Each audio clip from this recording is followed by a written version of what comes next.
Subscribe now and press the bell icon. Hello friends, कैसे हैं आप सभी। तो देखिए प्यारे साथियों, आज जो हम पढ़ने वाले हैं वो अपनी जिला दर्शन क्लास में राजस्थान का एक ऐसा जिला पढ़ने वाले हैं जिस जिले को हम कह सकते हैं बावड़ियों का शहर के नाम से जिसे जाना जाता है और उसे कोटा संभाग के अंतर्गत रखा जाता है। राजस्थान का वो जिला है बूंदी जिला। कौन सा? बूंदी जिला। तो बूंदी जिला के बारे में प्यारे साथियों आज हम जिला दर्शन क्लास में बहुत ही बेहतरीन तरीके से संक्षिप्त शब्दों में इसको समझने की कोशिश करेंगे।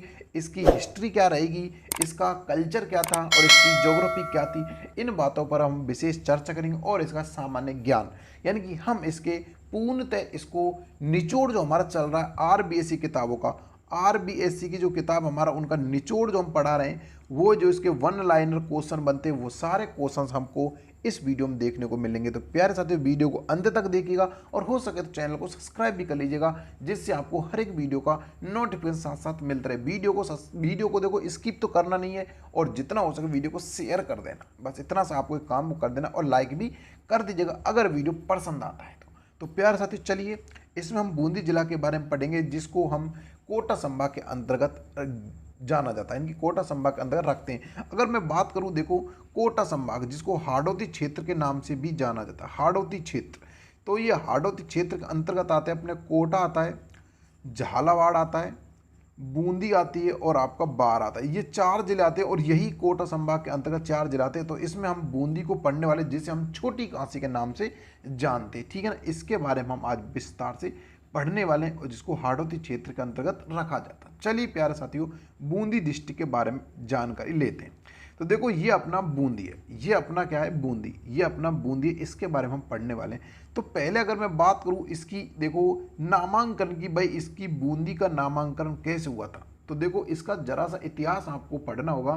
अगर इसके हम नामांकन की बात करें, भाई इसका नामांकन कैसे हुआ होगा, तो अगर हम बात करते हैं नामांकन, देखो इसका नामांकन था जो बूंदा मीना के नाम पर हुआ। कौन था? बूंदा मीना। बूंदा जो मीना था उसके नाम पर इसका नामांकन क्या पड़ा, इसका नामांकन पड़ा बूंदी। जो बूंदा नाम की जो क्षेत्र था यहाँ का उसको बूंदी क्षेत्र कहलाया। अगर हम बात करते हैं जो राजस्थान था, राजस्थान में दो राज्य ऐसे थे जहाँ मीनाओं का शासक हुआ करता था, एक तो बूंदी था, एक आपका आमेर था। कौन था?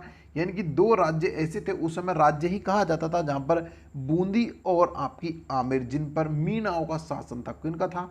मीनाओं का शासन हुआ करता था आमेर पे और बूंदी पे।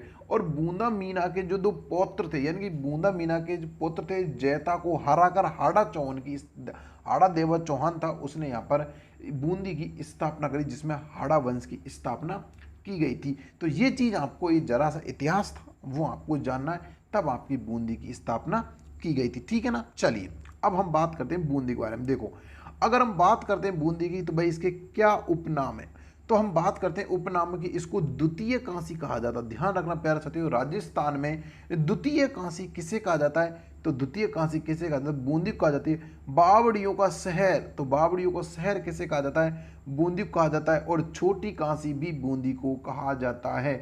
ध्यान रखने प्यारे साथियों, एक आता है विद्रावती, यानी कि एक आता है विद्रावती, ये किसे कहा जाता है? तो प्यारे साथियों विद्रावती कहा जाता है रणकपुर को। ध्यान रखना रणकपुर जो आपका लेक है उसको कहा जाता है विद्रावती। अगर हम बात करते हैं कि विंद्रावती एक आता, अगर इसके ऊपर ऐसे लिख दिए विंद्रावती आ जाए तो ये भी बूंदी को कहा जाता है। ध्यान रखना प्यारे साथियों, बहुत बारीकी से अंतर, सिर्फ विंदी का फर्क। अगर विद्रावती आ जाए विद्रावती तो आप करोगे किसको? आप रणकपुर करोगे। और अगर आता है विंद्रावती तो आप करोगे किसको? बूंदी को करोगे। बस इतना सा फर्क है, ये आप इसको जान जाइएगा, ठीक है ना। तो इसको किस किस नाम जानते हैं? द्वितीय काशी, बावड़ियों का शहर, छोटी काशी, इसको नाम दिया जाता है, ठीक है ना। उसके बाद आती है आपकी स्थापना। स्थापना 1342 ईस्वी में राव देवा के द्वारा करवाई। किसके द्वारा? राव देवा के द्वारा इसकी स्थापना करवाई गई थी। ये भी आप इसमें ध्यान रखिएगा, किसने करवाई? राव देवा के द्वारा 1342 ईस्वी में, राइट। चलिए अगर हम बात करते हैं, देखो इसमें सबसे इंपॉर्टेंट आता है कि राजस्थान में सर्वाधिक गन्ना बूंदी जिले में उत्पादन किया जाता है। देखो राजस्थान में सर्वाधिक जो गन्ने का उत्पादन है वो कहाँ किया जाता है, बूंदी डिस्ट्रिक्ट में किया जाता है। और राजस्थान में सर्वाधिक जो मसूर की दाल होती है, जो मसूर की जो दाल होती है उसका उत्पादन भी कहाँ किया जाता है, हम कह सकते हैं बूंदी जिले में। यानी कि मसूर की दाल और आपका गन्ने का सर्वाधिक उत्पादन जो होता है वो बूंदी डिस्ट्रिक्ट में ही होता है। अब हम बात करते हैं तारागढ़ का किला। देखो प्यारे साथी, एक तारागढ़ का दुर्ग जिसको कह सकते हैं, तारागढ़ का किला एक अजमेर में भी है। कहाँ पर है, एक अजमेर में भी, ये भी आप ध्यान रखना। तो एक तारागढ़ का दुर्ग अजमेर में भी है और एक तारागढ़ का किला या दुर्ग आपके बूंदी का किला कहते हैं बूंदी में भी है। इस चीज़ को आप विशेष का ध्यान रखना। अगर हम बात करें भाई इस दुर्ग की, तो ये तारागढ़ का दुर्ग जिसको बूंदी का किला कहते हैं, ये है कहाँ, तो ये आपके बूंदी डिस्ट्रिक्ट में। कहाँ पर है, ये आपके बूंदी डिस्ट्रिक्ट में, राइट। अगर हम बात करें भाई इस दुर्ग की, तो ये ग्रीस श्रेणी के दुर्ग में आता है। ग्रीस श्रेणी के दुर्ग के रूप में इसको, जैसे कि आपका कोई होता है जल दुर्ग, एक आपका जल दुर्ग होते हैं, कोई आपका पारे के दुर्ग होता है, ये ऐसे ही ये दुर्ग आता है ग्रीस श्रेणी के दुर्ग में आता है, राइट। अगर हम बात करें इसका भाई निर्माण किसने करवाया, तो रावबर सिंह के द्वारा इसका निर्माण करवाया। किसके द्वारा करवाया, रावबर सिंह के द्वारा इसका निर्माण करवाया गया था। जो आपके हाड़ा चौहान हुआ करते थे। कौन था ये, हाड़ा था, ध्यान रखना, हाड़ा चौहान था। तो अगर हम बात करते हैं कि हाड़ा चौहान की बूंदी में स्थापना किसने करी थी, तो ये मैं आपको बता चुका हूँ पहले। जो बूंदा मीना के जो पौत्र थे उन्होंने जैता को हराकर चौहान देवा ने यहाँ पर हाड़ा वंश की स्थापना करी। किसने, चौहान देवा हाड़ा ने यहाँ पर चौहान वंश की, हाड़ा वंश की स्थापना की थी, ठीक है ना। चलिए प्रसिद्ध, देखो ध्यान, प्रसिद्ध हाड़ी रानी महल जिसको सहल कबर के नाम जानते, वो है अपनी मातृभूमि की रक्षा के लिए अपने पति से को अपना सर काट कर दे दिया। ये यहीं पर है, ध्यान रखना प्यारे। ये प्रसिद्ध जो आपके तारागढ़ दुर्ग की बात करें तो ये बूंदी से ही संबंधित थी। प्रसिद्ध सहल कबर जिसको हाड़ा रानी कहते थे, जो अपनी मातृभूमि यानी कि जो आपकी मातृभूमि को की रक्षा के लिए अपने पति को सर काट कर देने वाली कौन थी, छत्राणी जिसको कहते हैं, या फिर हाड़ा रानी उसको कहा जाता है। तो प्यारे साथियों एक बात और देखिएगा, इस किले के अंदर गुंजन जो आपकी गर्भ गुंजन जो एक प्रसिद्ध तोप है वो स्थित है, यानी कि वो रखी हुई है। ध्यान रखना, गर्भ गुंजन तोप बहुत बार आ चुका। गर्भ गुंजन तोप कहाँ है, तो गर्भ गुंजन तोप आप कहाँ पे, बूंदी में स्थित है, जो कि बूंदी का जो तारागढ़ किला उसके अंतर्गत रखी हुई है, ठीक है ना। एक आता है बूंदी में ही रंग महल स्थित है, जिसका निर्माण छत्रसाल ने करवाया था। ध्यान रखना प्यारे साथी, बूंदी में एक रंग महल है जिसका निर्माण किसने करवाया, छत्रसाल ने करवाया था। इसका ये भी आप ध्यान रखिएगा। तो प्यारे साथियों अब मैं आपको एक बात बताना चाहता हूँ। देखो जो आपका बूंदी है ना, बूंदी इसका जो किला है, इसकी आकृति बहुत बार पूछी जाती है। कैसी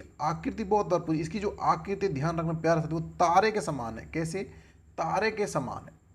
अब ये वो तारा नहीं है जो आपके आसमान में खिलते हैं, ये चांद, इस प्रकार इसकी आकृति बनी हुई, तारे के समान इसकी आकृति बनी हुई है। तारे की जो आकृति में निर्मित दुर्ग है, ध्यान रखना, ये इंपॉर्टेंट क्वेश्चन यहाँ से बनता है। और इस दुर्ग के अंतर्गत दो महल है। कौन कौन से महल है इस दुर्ग के अंदर, प्यार से दो महल हैं। एक महल तो आता है, आपने देख लिया, रंग महल। कौन सा आता है, रंग महल है, जिसका निर्माण छत्रसाल ने करवाया था। और दूसरा जो महल आता है रतन दौलत महल। कौन सा था, रतन दौलत महल। ये इसमें दो महल बने हुए, रतन दौलत महल। और आपका एक आता कौन सा, एक आपका था रंग महल। और रतन दौलत महल जो इसमें बूंदी के शासकों को क्या होता था, राज तिलक। ध्यान रखना, बूंदी के शासकों क्या होता था, राज तिलक इनका होता था, ठीक है ना। और अगर हम बात करें जो अपना रंग महल है, ये जो स्थित है इस महल को भित्ति चित्रों का स्वर्ग कहा जाता है। क्योंकि यहाँ पर जो भित्ति चित्रों का बहुत ज़्यादा वो था, इसलिए इसको भित्ति चित्रों क्या कहा जाता है, स्वर्ग इसको कहा जाता है, ठीक है ना। ये भी आप इसमें ध्यान रखिएगा। चलिए अगला आता है प्यार साथियों, अपना जो आता है वो आता है केसरो पाटन, यानी कि सॉरी केसरो पाटन से पहले अपना आता है 84 खम्भों की छतरी बूंदी में स्थित है। प्यार साथियों देखो, आपके 84 जो खम्भे की जो आपकी जो छतरी है वो कहाँ पर है, वो हम कहोगे कि आपकी छतरी बूंदी में। लेकिन प्यार साथी 84 खम्भों का मंदिर कहाँ है भाई, ये आपका मंदिर पड़ता है जोधपुर में, जिसका नाम है महामंदिर। कहाँ है, जिसका नाम है महामंदिर, जोधपुर में। ध्यान रखना, 84 खम्भों की छतरी तो बूंदी में, और 84 खम्भों का जो मंदिर है जोधपुर में, जिसका नाम है महामंदिर। ये भी आप ध्यान रखिएगा, ठीक है ना। चलिए अब बात करते हैं केसरो पाटन की। किसका नाम बात करते हैं, केसरो पाटन की। अगर हम बात करते हैं प्यार से, इसका प्राचीन नाम क्या था भाई, इसको पहले प्राचीन नाम में किस नाम से जाना जाता, तो इसका जो पाटन था, क्या नाम था इसका, पाटन नाम मिलता। क्या मिलता, पाटन इसका नाम मिलता। ध्यान रखना, पाटन मिलता है। और इसको पहले क्या कहते हैं, आरंभ पाटन भी इसको नाम मिलता है। दो नाम मिलते हैं इसके, आरंभ पाटन और पाटन, इसके दो नाम मिलते हैं। एक तो मिलता पाटन, एक मिलता आरंभ पाटन, ठीक है ना। इसके दो नाम इसके मिलते प्राचीन समय में, केसरो पाटन के। चलिए अब यहाँ पर केशव मंदिर है के नाम से प्रसिद्ध भगवान कृष्ण जी का मंदिर। प्यारे साथ देखो, ध्यान रखना, केशव मंदिर के नाम से यहाँ पर भगवान कृष्ण का प्रसिद्ध मंदिर है, ठीक है ना। और चलिए अगला आता है कि यहाँ राजस्थान का एकमात्र सहकारी चीनी कारखाना स्थित है। ये भी आपको पता होगा कि यहाँ पर भाई राजस्थान का एकमात्र जो आपका आता है सहकारी क्षेत्र का चीनी कारखाना भी आपका यहाँ पर केसरो पाटन बूंदी के अंतर्गत, ठीक है ना। और यहाँ पर हजरत शेख अब्दुल अजीज मक्की की जो आपकी प्राचीन जो आपकी दरगाह स्थित है। प्यारे साथी बहुत इंपॉर्टेंट है, हजरत शेख अब्दुल अजीज मक्की की जो प्राचीन दरगाह वो कहाँ पर है, केसरो पाटन बूंदी में, ठीक है ना। और मैं आपको बात बताऊं, जो आपकी केसरो पाटन, इसके एक इंपॉर्टेंट फैक्ट ये आता है, केसरो पाटन के जो यहाँ पर अंजनी माता का मंदिर है। किसका? एक अंजनी माता का मंदिर। ध्यान रखना प्यार, तो ये जो अंजनी माता, इसकी बात सुनना, अंजनी माता का एक मंदिर है यहाँ पर, और हनुमान जी का भी एक मंदिर है। ध्यान रखना, ये अंजनी माता का मंदिर और हनुमान जी का भी माता, और इसमें जो हनुमान जी की जो पूजा होती है वो बाल रूप में होती है। ध्यान रखना, क्योंकि देखो आपने बहुत बार पढ़ा होगा, कहीं पर हनुमान जी लेटे हनुमान जी, कहीं पर दाढ़ी मूछ युक्त हनुमान जी हैं, कहीं पर लेटे हनुमान जी। उसी प्रकार कहीं पर स्तनपान कराते हुए अंजनी माता हनुमान जी का मंदिर है। इसी प्रकार यहाँ पर एक बाल रूप में पूजा होती है, किसकी? अंजनी माता के मंदिर के साथ जो हनुमान जी का मंदिर है, जिसमें आपके बाल रूप की पूजा होती है। ध्यान रखना प्यारे साथी, बहुत इंपॉर्टेंट फैक्ट है, ठीक है ना। चलिए आगे आता है कि अगर हम बात करें कि आगे जो अपनी बात करते हैं इंद्रगढ़, किसकी बात करें? अगर हम बात करते हैं इंद्रगढ़ की, तो देखिए प्यारे साथी, इंद्रगढ़ ये आपका लाखेरी के आगे, जस्ट आगे पड़ता है। कहाँ पर? ये लाखेरी से जस्ट थोड़ा सा दूर पड़ता है इंद्रगढ़, सवाई माधोपुर के टच में है, ठीक है ना। तो इंद्रगढ़ का प्रसिद्ध किला, यहाँ पर इंद्रगढ़ का प्रसिद्ध किला है। और दूसरी बात करें कि इस किले में काली माता का मंदिर, बीजासन माता का मंदिर व कमलेश्वर मंदिर प्रसिद्ध है। ध्यान रखना प्यारे साथियों, जो आपका इंद्रगढ़ है, देखो प्यारे साथियों, इंद्रगढ़ में आपके काली माता का मंदिर और आपके बीजासन माता का मंदिर और कमलेश्वर माता का मंदिर प्रसिद्ध है। कहाँ का? इंद्रगढ़ का। लेकिन एक क्वेश्चन आता, बीजासन माता, एक आता बीजासन की पहाड़ी कहाँ पर है? तो प्यारे साथ ध्यान रखना, बीजासन की जो पहाड़ी है वो आपके कहाँ पर है? भीलवाड़ा में। ये आप ध्यान रखना, बीजासन की पहाड़ी कहाँ पर? भीलवाड़ा में। ये भी आप इसमें थोड़ा सा ऐड कर लीजिएगा, ठीक है ना। बाकी इंद्रगढ़ माता का मंदिर भी यहीं पर बना हुआ है, इंद्रगढ़ में इंद्रगढ़ माता का मंदिर बना हुआ है, बीजासन माता का भी मंदिर यहाँ पर बना हुआ है। अगर हम बात करें इंद्रगढ़ माता का जो मंदिर है, उसमें वर्ष में 3 बार मेला लगता है। कितनी बार? वर्ष में 3 बार यहाँ पर मेला लगता है। कब कब लगता है? एक तो देखो आपके वैशाख पूर्णिमा को लगता है। कब लगता है? वैशाख पूर्णिमा को लगता है। एक आपके चैत्र और अश्विन के नवरात्र होते हैं, उनमें लगता है। कब लगता है? वैशाख पूर्णिमा को, और चैत्र और अश्विन के नवरात्रों में लगता है। वर्ष में 3 बार मेला बढ़ता है इंद्रगढ़ की जो माता है उसका, ठीक है ना। चलिए अगला आता है लाखेरी। तो लाखेरी में राजस्थान पहली सीमेंट फैक्ट्री स्थापित की गई थी। आप सभी को पता होगा अच्छे से इस चीज़ का, तो कि भाई आपकी जो लाखेरी थी बूंदी में, उसमें राजस्थान पहली सीमेंट फैक्ट्री स्थापित की गई थी। यहीं पर दिल्ली मुंबई मार्ग पर लाखेरी एक विशाल टीला है। ध्यान रखना प्यारे साथियों, जो दिल्ली मुंबई मार्ग है उसमें आपके एक विशाल टीला भी बना हुआ है। कहाँ पर? आपके लाखेरी में, ठीक है ना। चलिए अगला आता है देखो बूंदी चित्र शैली, यानी कि हम बात करते हैं बूंदी शैली। किसकी बात करते हैं प्यार से? हम बात करते हैं बूंदी की। किसकी बात करते हैं? बूंदी की। अगर हम बात करते हैं बूंदी शैली की, तो इसमें जो इम्पोर्टेंट आता है कि बूंदी के राजा राव रतन सिंह हाड़ा का समय बूंदी शैली का स्वर्णिम काल या फिर स्वर्ण काल के नाम से जाना जाता था, ठीक है ना। ये इंपॉर्टेंट है इस चीज़ को समझना कि जो बूंदी शैली का जो चित्रकला का जो बूंदी चित्रकला शैली थी, उसका स्वर्णिम काल पूछे, स्वर्ण काल पूछे, तो वो राव जो आपके रतन सिंह हाड़ा थे उसके समय काल को माना जाता, ठीक है ना। और इस शैली में विशेषता नाचता हुआ मोर। इस शैली जो विशेषता थी वो है नाचता हुआ मोर, वह सर्प का चित्र है। प्यारे साथी ध्यान रखना, पशु पक्षियों चित्र के लिए विशेष प्रसिद्ध तौर पर जानी जाने वाली शैली कौन सी है? अपनी बूंदी शैली है, जिसमें आपके विशेषता था नाचता हुआ मोर और सर्प का चित्र इसमें विशेष चित्रों में से एक थे, ठीक है ना। और बूंदी के चित्रों में पशु पक्षी, कृष्ण लीला, बारहमासा, तीज त्योहार, हाथियों की लड़ाई व फल फूल आदि चित्रण मुख्यतः पाया जाता है। तो बहुत बार क्वेश्चन पूछा जा सकता है कि पशु पक्षियों से संबंधित जो चित्र शैली है वो आपकी बूंदी शैली। लेकिन कोटा शैली की बात बताऊं प्यार से, कोटा जो शैली आपकी वो शिकार से संबंधित है। किससे? शिकार से आपकी संबंधित है। ये भी आप इसमें ऐड कर लीजिएगा। चलिए आगे देखते हैं। आगे अगर हम बात करते हैं प्यार से, तो इसमें आता है कि जैत सागर झील का निर्माण जैता मीना द्वारा करवाया था, बूंदी में करवाया था। ठीक है ना। अगला आता है रानी जी की जो बावड़ी का निर्माण राजा अनिरुद्ध की पत्नी रानी नाथावती ने करवाया। तो प्यारे साथियों, रानी जी की बावड़ी कहाँ पर है? बूंदी में। और इसको जो अपने राजा अनिरुद्ध की जो पत्नी थी रानी नाथावती, इसने 18वीं शताब्दी में इसको करवाया था। 18वीं शताब्दी से पूर्व इसका निर्माण करवाया था। और इसी को राजस्थान में बावड़ियों का सिरमौर कहा जाता है। ध्यान रखना प्यारे साथियों, इसी बावड़ी को राजस्थान में बावड़ियों का सिरमौर कहा जाता है। क्या कहा जाता है? बावड़ियों का सिरमौर किसे कहा जाता है? तो रानी जी की बावड़ी ये कहाँ पर है? ये बूंदी में स्थित है। और एशिया की सबसे बड़ी बावड़ी भी इसे कहा जाता है। ध्यान रखना प्यारे साथियों, एशिया की सबसे बड़ी बावड़ी कौन सी है? तो आप कहोगे रानी जी की बावड़ी, जो अनिरुद्ध की पत्नी नाथावती ने इसका निर्माण करवाया था। और यहाँ पर बहुत सारी बावड़ी, इसीलिए ही बूंदी को बावड़ियों का शहर भी कहा जाता है। ठीक है ना। चलिए अगला आता है कि फूल सागर तालाब बूंदी में। देखो ये भी इंपॉर्टेंट प्रश्न है कि आपका फूल सागर जो तालाब वो कहाँ है? बूंदी में। और बूंदी में आपका रामगढ़ विषधारी अभ्यारण्य है बूंदी जिले में, जिसको अभी वर्तमान में अगर देखा जाए करंट से इसको जोड़ा जाए तो आपको करंट से अगर इसको जोड़ा जाए तो अभी अभी आपको इसको जो आपकी चौथी रिजर्व है टाइगर रिजर्व रूप में इसको घोषित किया गया है। ये भी आप ध्यान रखना। जो आपके पहले तो आपके 3 टाइगर रिजर्व थे राजस्थान में, अब 4 टाइगर रिजर्व हो गए आपके राजस्थान में। पहला टाइगर रिजर्व था आपका कौन सा था? पहला आपका था रणथंभौर, दूसरा आपका था सरिस्का, और तीसरा आपका था मुकुंदरा हिल्स, और चौथा बन गया ये वाला। ठीक है ना। तो ध्यान रखिए प्यारे साथियों, टाइगर रिजर्व रूप में भी इसको वर्तमान में ऐड कर लिया राजस्थान के अंतर्गत। कनक सागर अभ्यारण्य बूंदी में। देखो प्यारे, कनक सागर जो आपका कंजर्व रिजर्वेशन जो आता है वो भी आप कहाँ पर है? बूंदी में। और सबसे छोटा हम कह सकते हैं, सबसे छोटा आपका कंजर्व रिजर्वेशन के रूप में इसको जाना जाता है कनक सागर को। ठीक है ना। चलिए आगे आता है कोहे बाग बूंदी जिले में स्थित है। देखो आप जो कोहक जो बाग है वो भी आपके बूंदी जिले में ही स्थित है। कोहक बाग की राजधानी काशी मानी जाती है। ध्यान रखना प्यारे, कोहक बाग की जो राजस्थान की जो काशी मानी जाती है इसी को कहा जाता है क्या? इसकी जो राजस्थान की जो काशी कहते हैं वो कोहक बाग को ही कहा जाता है। और कजली तीज प्रसिद्ध मेला बूंदी में ही लगता है। तो आप सभी पता हो कजली तीज जो प्रसिद्ध जो मेला वो भी कहाँ लगता है? बूंदी में लगता है। अब कब लगता है? ये भाद्र कृष्ण आपकी जो भाद्र जो कृष्ण तृतीया होती है जब लगता है। कब लगता है?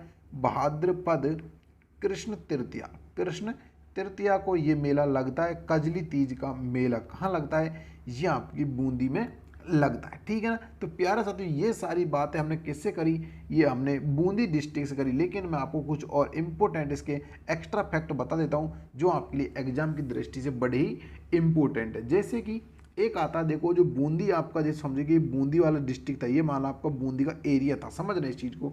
और इसका इधर आपका पड़ता है पूर्व, इधर आपका पड़ता है आपका पड़ता है पूर्व पश्चिम पड़ता है, इधर आपका उत्तर पड़ता है, इधर आपको पड़ता है दक्षिण।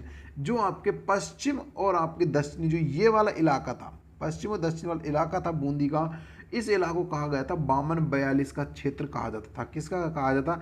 इसको 52-42 का क्षेत्र कहा जाता था। ये वाला ध्यान रखना, 52-42 का क्षेत्र किसे कहा जाता? बूंदी के दक्षिण पश्चिम भाग को कहा जाता था 52-42 का क्षेत्र। ये भी आप ध्यान रखिएगा, इसमें इंपॉर्टेंट।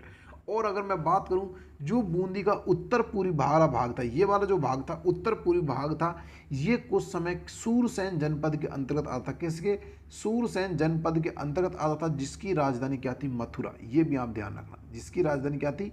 मथुरा थी। यानी कि आपके दक्षिण जो पश्चिमी भाग था इसका बूंदी का, उसको कहा गया 52-42 क्षेत्र। और उत्तरी और पूर्वी जो क्षेत्र था उसको सूरसेन से संबंधित था, जिसकी राजधानी मथुरा थी। ठीक है ना। ये भी आप ध्यान रखना। और अगर बात करें कि यहाँ पर सर्वप्रथम मराठाओं का आगमन हो, तो बूंदी में अगर बात करें मराठाओं का आगमन सर्वाधिक कहाँ हुआ? तो भाई हम कहते हैं बूंदी में हुआ। लेकिन मराठाओं ने सर्वाधिक आक्रमण कहाँ करे? तो आक्रमण करे थे कहाँ पर? आमेर में। कहाँ करे थे? आमेर, जयपुर करे थे। आगमन बूंदी में हुआ था। ये भी आप ध्यान रखें, मराठाओं का आगमन बूंदी से हुआ था और सर्वाधिक आक्रमण करे थे उन्होंने कहाँ पर? आपके आमेर में। अगर हम बात करते हैं कि राजस्थान में 2 ऐसी रियासत थी जिन्होंने आक्रमण मराठों से नहीं किया, यानी कि 2 रियासत ऐसी थी जिन्होंने अगर हम बात करें आपकी बीकानेर और जैसलमेर, कौन सी? बीकानेर एंड जैसलमेर, ऐसी 2 रियासत थी जिन्होंने मराठाओं ने कभी उनको छुआ तक नहीं था। इनको मराठाओं ने यहाँ पर कोई आक्रमण नहीं किया था। कौन कौन सी थी? बीकानेर और आपकी कौन सी थी? जैसलमेर। ठीक है ना। ये बात आपको यहाँ से अच्छे से क्लियर हो गई होंगी। ठीक है ना। तो प्यारे साथियों, मैंने आपको बहुत ही अच्छे से बहुत सारी बातें इसमें बता दी। अगर वीडियो वाकई पसंद आया हो तो भाई एक लाइक कर दीजिएगा। अगर वीडियो अच्छा लगो तो वीडियो को जल्दी जल्दी शेयर भी कर दीजिएगा। कल जो हम पढ़ने वाले हैं प्यारे साथियों, वो पढ़ने वाले 12 डिस्ट्रिक्ट के बारे में। किसके बारे में पढ़ेंगे? 12 डिस्ट्रिक्ट के बारे में पढ़ने वाले हैं, और बहुत ही अच्छे से मैं आपको बताऊंगा कि 12 डिस्ट्रिक्ट के बारे में क्या क्या इसकी इंपॉर्टेंट बातें हो सकती हैं, क्या क्या इसके उपनाम है, किस किस नाम से इसको जाना जाता है, कहाँ यहाँ पर क्या इसके दुर्ग हैं, कौन कौन सी नदी बहती है, कौन कौन सी झीलें हैं, क्या क्या इसकी मुख्य विशेषताएं, बावड़ी वगैरह, और इसकी सब चीज़ के बारे में बहुत ही अच्छे से क्लियर करेंगे कल अपने अपने 12 डिस्ट्रिक्ट के बारे में। ठीक है ना? तो प्यारे साथियों जल्दी जल्दी वीडियो को शेयर कर दीजिएगा। मिलेंगे बहुत जल्दी अगली वीडियो में। तब तक दोस्तों जय हिंद, जय भारत, धन्यवाद। ठीक है ना? चलिए।